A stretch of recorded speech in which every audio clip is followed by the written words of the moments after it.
GamingBolt presents 15 times gamers unnecessarily overthought something. There are times when something happens in this industry when everyone sits up together and takes notice, collectively reacting to something excellent or maybe something not so pleasant. Many times these situations warrant such reactions, but then again, sometimes they just don't.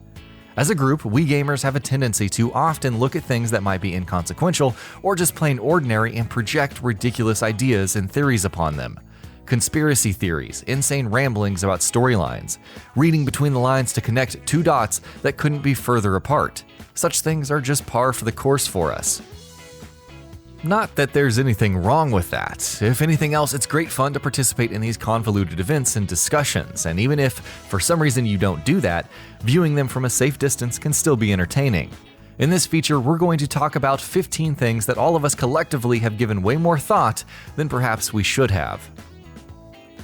Please note that there may be some spoilers ahead, so if you see us beginning to talk about a specific game that you may not want spoiled, watch on at your own risk. Alright, let's start off with something that's one of the hottest discussions in our industry right now: the death of single-player games. We're now at a point where multiplayer games are a massive part of our industry. Most games need to have some sort of competitive component to them, while many seek to go down the same games-as-a-service route to be able to provide constant engagement to players.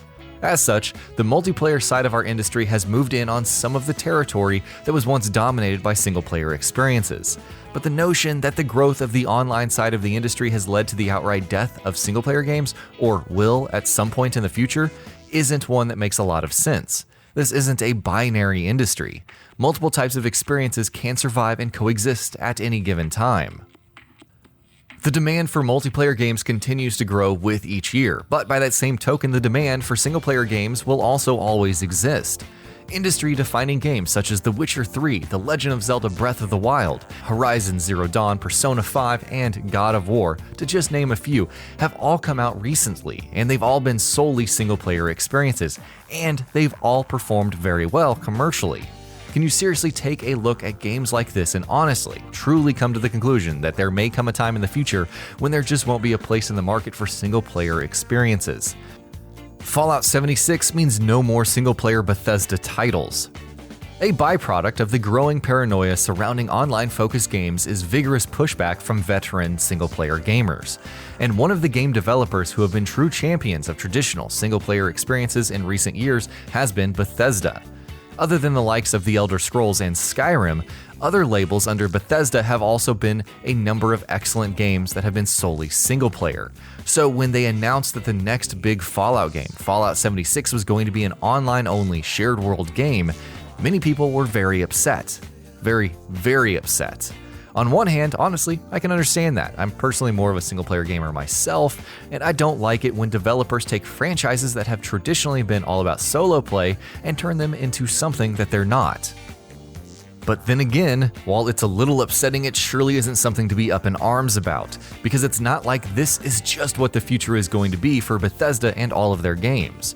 Fallout 76 being online doesn't mean that Fallout 5 will be too. And it doesn't mean that franchises like The Elder Scrolls, Prey, Wolfenstein, The Evil Within, Doom, Rage, and others won't continue to deliver excellent single-player experiences. I mean, just look at what Bethesda has in store for us for the next few years. Rage 2, Doom Eternal, Starfield, The Elder Scrolls 6, and that's just what's been announced.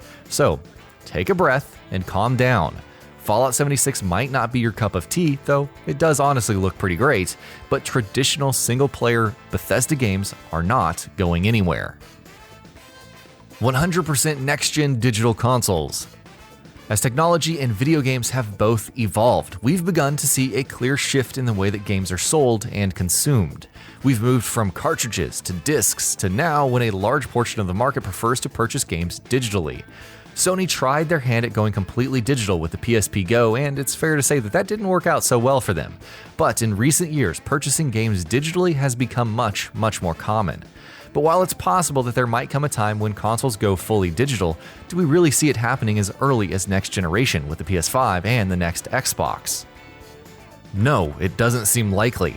A massive share of the market still buys its games physically, and if any of the console manufacturers made the decision to go fully digital so soon, more than anything else, they'd be alienating large portions of their audience who either just don't want to make digital purchases or simply don't have the means to do so on a regular basis. So, no, it's not likely that next-gen consoles will be 100% digital. Though the generation after that, that's slightly more plausible, but I still wouldn't be too sure. Xbox is dead. Video game consumers go through phases of making bold statements about the imminent death of console manufacturers all of the time, moving from one company to the next and then to the next. In the early days of the PS3, when the Xbox 360 was dominating the market, large numbers of people came to the conclusion that Sony was a spent force. When the Wii U tanked hard and things were looking grim for Nintendo, many proclaimed that there was no way they could recover from their latest pitfall. Nintendo is doomed has become a legendary meme at this point. Now, the limelight has shifted to Microsoft and Xbox, which is ridiculous, right? For starters, the Xbox One is doing quite well. Is it doing as well as its direct competitor? Well, no, not even close. Is it doing as well as its direct predecessor? Again, no, not at all. But while it isn't as successful as Microsoft would have wanted it to be, it's not a failure either. Also, let's not forget that Microsoft is the richest company in the world, period. The Xbox One would have to be an absolutely devastating, monumental, historic failure for Microsoft to have to bow out of the console's business, which it isn't even close to being. In fact, on the contrary, they're building towards a very strong future, having acquired a number of studios to increase their first-party portfolio, and dishing out excellent services like Game Pass. Sony bounced back from the PS3, not just with the PS4, but the PS3 itself turned things around very well in the second half of its cycle. Nintendo came back off of the miserable Wii U and are absolutely killing it with the Nintendo Switch. And there's no reason to believe Microsoft won't be able to recover from what is, in the larger scheme of things, nothing much more than a blip. Konami and Kojima are pulling a fast one on us. Hideo Kojima is an insanity magnet, maybe because the man is slightly insane himself, but he brings out the weirdest side of his fans into the spotlight, prompting, even encouraging theories that go beyond the realm of mental health and simple logic.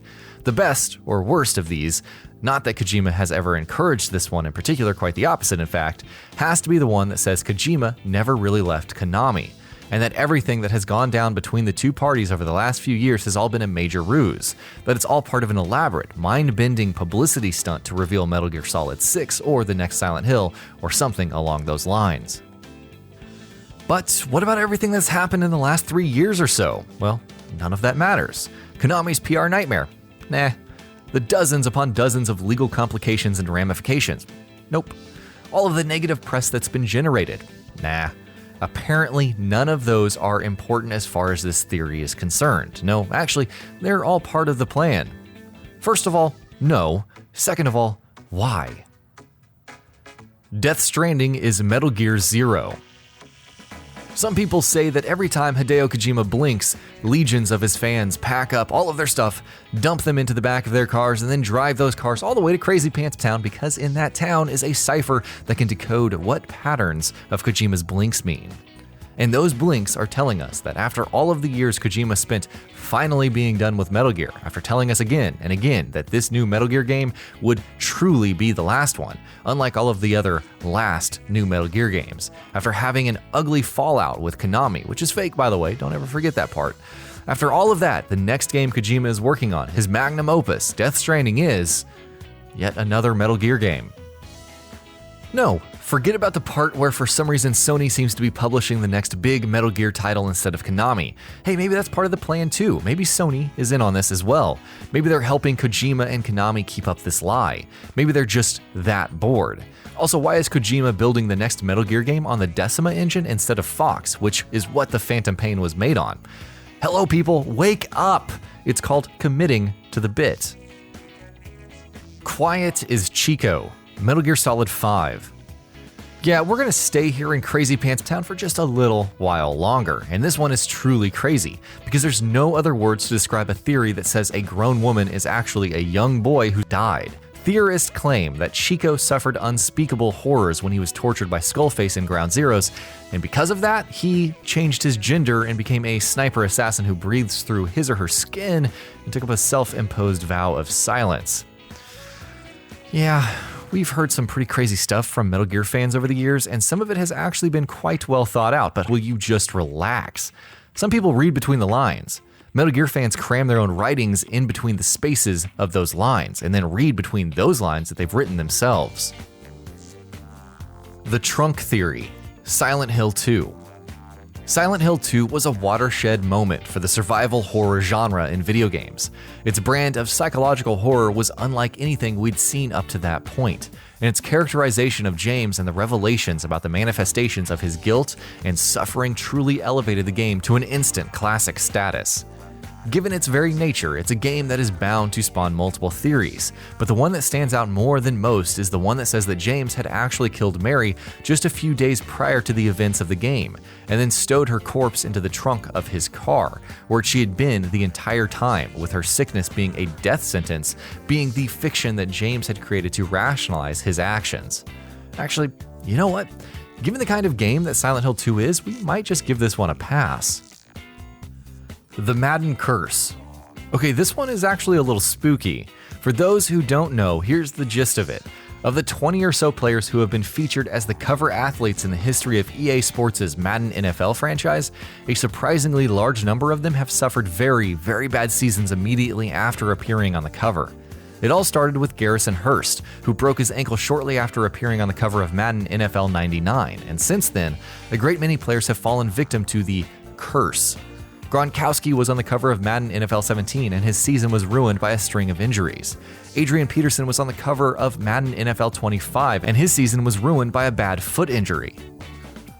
Peyton Hillis was on the cover of Madden NFL 12 and his season was hampered by physical issues and poor form. And the list goes on.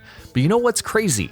This supposed curse has gotten so bad that people often end up vehemently protesting when their favorite player appears on the cover of a Madden NFL game. In fact, back in 2010, there were even reports that EA were considering producing a movie about the Madden curse. Squall is dead. Final Fantasy VIII. The Squall is dead theory grabbed the attention of the collective Final Fantasy VIII fanbase like few other game-related theories ever have. To this day, there are countless people who still believe this theory to be true. At the end of the first disc of Final Fantasy VIII, the protagonist Squall takes a shard of ice through his chest, stumbles off of a platform, closes his eyes, and loses consciousness. According to this theory, this is where Squall dies. What about the entirety of the rest of the game? Well, apparently that's supposed to be an extended vision flashing before Squall's eyes as he dies. None of that ever really happened. The thing is, those who abide by this theory have actually gone to great lengths to provide supporting arguments and evidence to back up their claims. Of course, none of this has ever been confirmed by Square Enix. You know why? Because it's not true. Stop being crazy. Luigi is playable in Super Mario 64. Every so often, hardcore Super Mario 64 fans abruptly wake up in the middle of the night, drenched in cold sweats, their hearts beating furiously, fleeting images flashing before their eyes, memories of a tortured past tormenting them in their sleep, as an old message, seared into their brains, claws its way back up again to momentarily remind them of backbreaking yet futile attempts to achieve something that simply could not be achieved. The message? L is real 2401. What is this message though? All non-believers just shrug at it and say, doesn't look like anything to me. Many claim that it's yet another case of some people unnecessarily overthinking things. But true Super Mario fans know the star statue inside of a fountain in Peach's Castle hub world refers to the presence of a playable Luigi in the game. The plaque of the statue reads L is real 2401, though non-believers claim it simply reads Eternal Star. Obviously, it is alluding to the fact that Luigi is playable in the game, and that the star statue is somehow the key to unlocking that. So far, all attempts, even the most bizarre, like playing the game with a green controller, don't ask, have been unsuccessful. It's been over 20 years, but we haven't given up. We will never give up. We know Luigi is out there somewhere, waiting for us to find him and control him as a playable character and give him the attention he craves, the attention the masses give to his brother so readily. We will find you, Luigi. One day, we will find you. Bloodborne's mysterious closed door. Bloodborne is a game about a gothic world trapped in the aftermath of a vicious and deadly disease that drives its victims to insanity and turns them into nightmarish things. It's a game with incredibly deep lore that you can read about for countless hours on end and absolutely get lost in.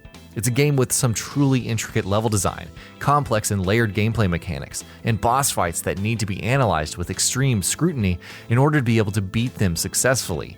It does not surprise me, though, that Bloodborne players looked at all of that stuff and went, nah. Then looked at a door that wouldn't open and lost their damn minds, as if the very disease that gave birth to the game's Lovecraftian horror had taken root inside of them as well. A door that simply said closed and just would not open. What was this door? What was its purpose? Where did it lead? Did it hide some treasures, some legendary gear, some hidden boss? No, it hid nothing. It led nowhere. It was, in essence, a wall shaped like a door. Knowing Miyazaki and his tendency to troll fans, remember the useless pendant in Dark Souls, it was just put there to elicit nutty reactions from fans. Well, mission accomplished. Mew, Pokemon Red and Blue. Remember the good old days when there was just 151 Pokemon? It's hard to keep track anymore, but there are at least 7 million Pokemon now. Of the original 151, though, the 151st and probably most legendary of them all, maybe barring Mewtwo, was Mew. When Pokemon Red and Blue first launched all of those years ago, they immediately took the world by storm. Catching them all became a widespread obsession, but one Pokemon proved more elusive than most. Or speaking, of course, of Mew. People knew that Mew was in the game, but they just didn't know how to get it. There were several theories that claimed to know how to catch Mew. One reasonably believed theory, which wasn't true, was that after catching all 150 Pokemon, if you went to the Game Freak building in Celadon City, you would get a Mew. Another crazier theory suggested that if you used Strength on the truck parked close to SS Anne, you'd apparently find Mew. This one really caught on because the truck was the only actual real-life vehicle in the entire game, and for some reason, that was good enough reason to believe that maybe Mew was hiding inside or underneath it. The finger in the Resident Evil 7 demo. Capcom's pre-release marketing for Resident Evil 7 was truly a wondrous thing. Most notably, they released a demo for the game that was not a snippet from the game itself, but an entirely different experience in and of itself and connected to the main game in other, different ways. And it was a great demo, but more importantly, it had the finger. Once players found a seemingly innocuous dummy finger, they went, for lack of a better or more apt word, berserk. It was based on all outward appearances a useless object, but it couldn't be, right? Capcom continued to tease things, hinting that the finger was actually pretty important, and after an update to the demo and obsessive fiddling around by thousands of fans, people who managed to finally make use of it were rewarded with a dirty coin. No, literally, a dirty coin. Along with the message, "You're the best ever." And what's the purpose of this coin? Well, it can be used as an extra antique that counts towards unlocking upgrades in the full game.